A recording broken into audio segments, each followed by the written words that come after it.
Hello guys, welcome back to my channel Learning Skills with Girish Kakwani. Once again, I have a video जो आपके Excel की problems को बहुत आसान कर देगा. Watch this video till the very end and you will definitely learn something new today.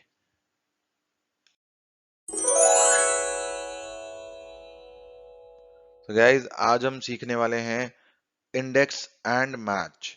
Yes, हम index formula सीखेंगे, वन डायमेंशनल इंडेक्स फॉर्मूला सीखेंगे, टू डायमेंशनल इंडेक्स फॉर्मूला सीखेंगे, हम मैच फॉर्मूला सीखेंगे फॉर रो, मैच फॉर्मूला सीखेंगे for column, और हम इन दोनों फॉर्मूलेस का कॉम्बिनेशन करके एक आउटपुट लेकर के आएंगे जो कि हमारे किसी एक पर्टिकुलर रो और किसी एक पर्टिकुलर कॉलम के इंटरसेक्शन पे आएगा.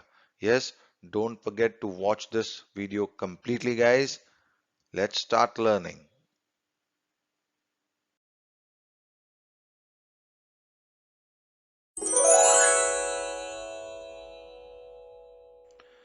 सो गाइस, आज हम सीखेंगे इंडेक्स मैच और इंडेक्स मैच का कॉम्बिनेशन. तो चलिए शुरू करते हैं. इंडेक्स इंडेक्स फॉर्मूला बेसिकली हमें किस रो पे या किस कॉलम पे क्या डेटा है, कैसे अप्लाई करना है वो मैं बताऊंगा. लेकिन पहले ये समझना जरूरी है कि किस तरीके के डेटा पे आप इंडेक्स को यूज कर सकते हैं. जैसे हम पहले डेटा की ओनरशिप ले लेते हैं. ये पर्टिकुलर डेटा है, आप कंसिडर करिए किसी शोरूम का डेटा है. उसमें उसने कार टाइप है, किस सिटी में किस कार की कितनी सेल्स हुई है वो यहाँ पे मेंशन्ड है. हमें अलग अलग तरीके से इंडेक्स को यूज करना सीखना होगा पहले. तो सबसे पहले हम इंडेक्स का सिंटेक्स देख लेते हैं. सिंटेक्स से पहले ये फॉर्मूला क्या करता है, रिटर्न्स अ वैल्यू और reference of the cell at the intersection of a particular row and column in a given range. अब आप इंडेक्स जो है वो वन डायमेंशनल तरीके से भी लगा सकते हैं और टू डायमेंशनल तरीके से भी लगा सकते हैं. तो फिलहाल हम पहले वन डायमेंशनल लगाते हैं. इंडेक्स अप्लाई करते ही सिंटेक्स पढ़ते हैं. सिंटेक्स में आएगा एरे, क्योंकि हम वन डायमेंशनल लगा रहे हैं. जैसे आप देख रहे हैं यहाँ पे दो अलग अलग तरीके के सिंटेक्स दिखाए जा रहे हैं. हम आगे चल करके कुछ वीडियोस में और भी ज्यादा एडवांस लेवल पे इंडेक्स को समझेंगे. पहले हम इसका बेसिक समझते हैं. इंडेक्स में जैसे मान लीजिए मैंने मेरा डेटा सिर्फ इतना ही सिलेक्ट किया, फ्रॉम A2 टू A6, यानी कि जहां पे कार टाइप के नेम्स लिखे हैं वहां से जो लास्ट कार टाइप लिखा है वहां तक मैंने डेटा को सिलेक्ट कर लिया. ये मेरा एरे हो गया. कॉमा, अब मुझे रो नंबर सिलेक्ट करना है. तो रो नंबर मैंने यहाँ टाइप किया हुआ है, मैं इस सेल को सिलेक्ट कर लेता हूँ, ब्रैकेट क्लोज, एंटर. तो अगर आप देखेंगे, क्योंकि यहाँ पे रो नंबर 1 है, तो बेस्ड ऑन रो नंबर वो मुझे कार टाइप दे रहा है, क्योंकि मैंने एक सिंगल कॉलम सेलेक्ट किया था. अब जैसे ही मैं यहाँ पे कार टाइप चेंज करना चाहता हूँ, यानी कि मुझे अगर कोई दूसरी रो का कार टाइप चाहिए, तो फॉर एग्जांपल मैं रो नंबर 3 अगर टाइप करता हूँ, तो यहाँ पे रो नंबर 3 पे डस्टर है. तो चलिए देखते हैं, enter, and wow, duster is here. इसी तरीके से हम टू डायमेंशनल इंडेक्स भी लगा सकते हैं. वो कैसे लगेगा, इंडेक्स. अब इस बार हम हमारा डेटा पूरा का पूरा सिलेक्ट करेंगे. जो डेटा रेंज है ध्यान दीजिएगा, मैंने वो सिलेक्ट किया है. फिलहाल मैंने हेडर्स को सिलेक्ट नहीं किया है. Comma, row number, comma, column number.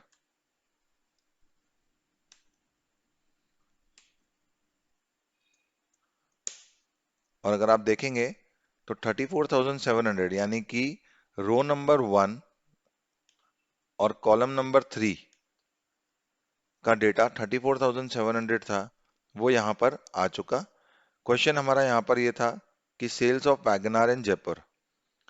अब आप इस बात को ऐसे समझिए कि हमें हमेशा कोई भी फॉर्मूला लगाने से पहले ये समझना जरूरी है कि डेटा क्या कहना चाहता है और डेटा से हम क्या निकाल सकते हैं या हमको क्या रिक्वायरमेंट है. यहाँ पे फर्स्ट क्वेश्चन में मेरी रिक्वायरमेंट थी car type on row number, यानी कि मैं जैसे ही रो नंबर चेंज करूं तो मुझे कार टाइप अलग अलग मिल जाए. सेकंड में मेरी रिक्वायरमेंट थी sales of WagonR in Jaipur. तो sales of WagonR in Jaipur के लिए फिलहाल मैंने row number 1 and column number 3 select किया था.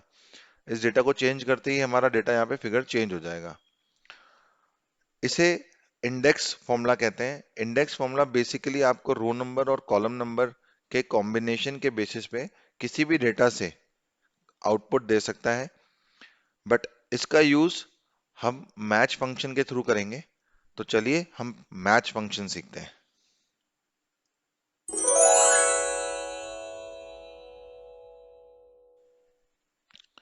मैच फंक्शन के लिए हम मैच शीट पे जाएंगे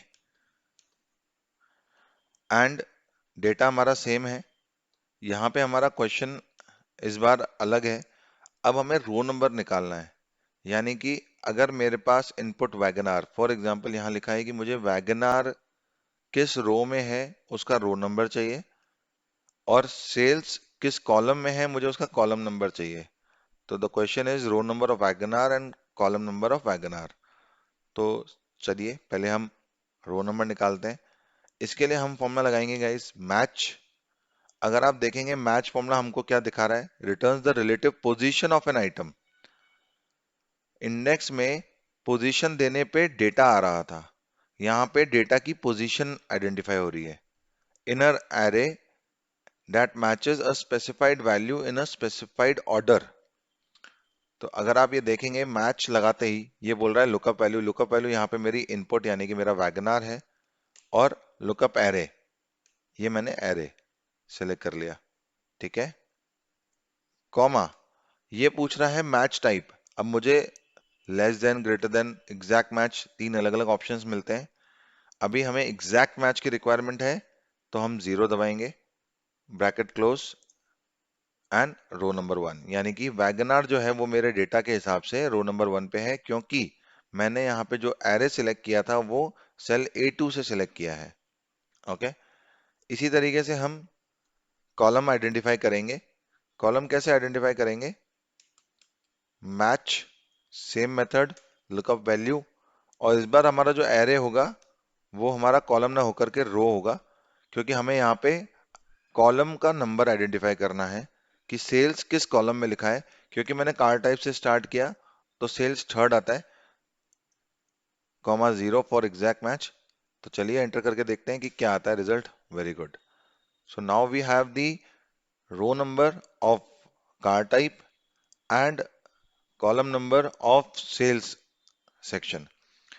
अब क्योंकि हमने इंडेक्स अलग से सीख लिया है, मैच अलग से सीख लिया है, तो चलिए अब हम इंडेक्स और मैच का कॉम्बिनेशन सीखते हैं।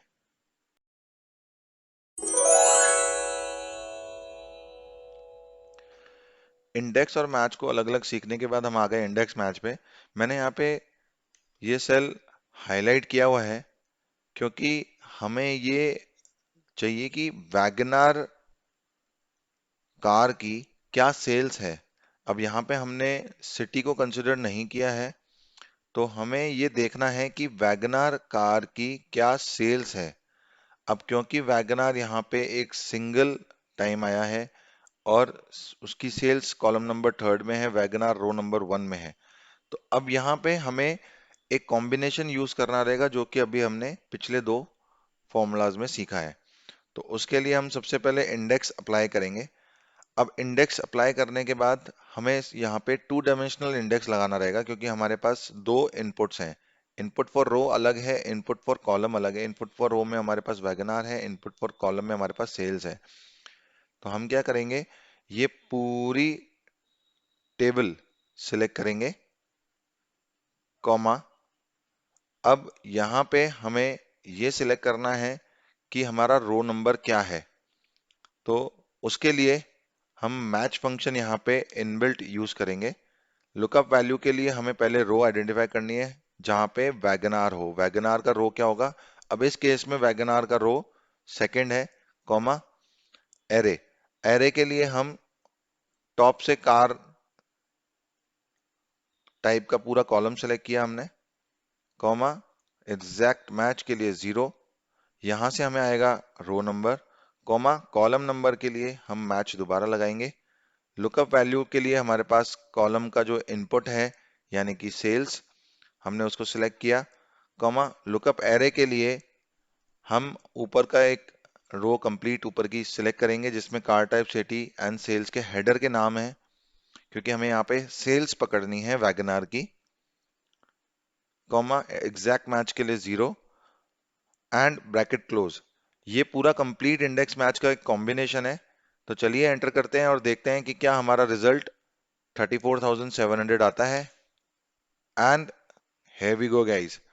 तो गाइज आई होप इस फॉर्मूला को यूज करके आप एक ऑल्टरनेटिव, यानी कि वी लुकअप का alternative, yes this is the secret of today's video, कि ये एक फॉर्मूला है जो कि वी लुकअप फॉर्मूला का ऑल्टरनेटिव है।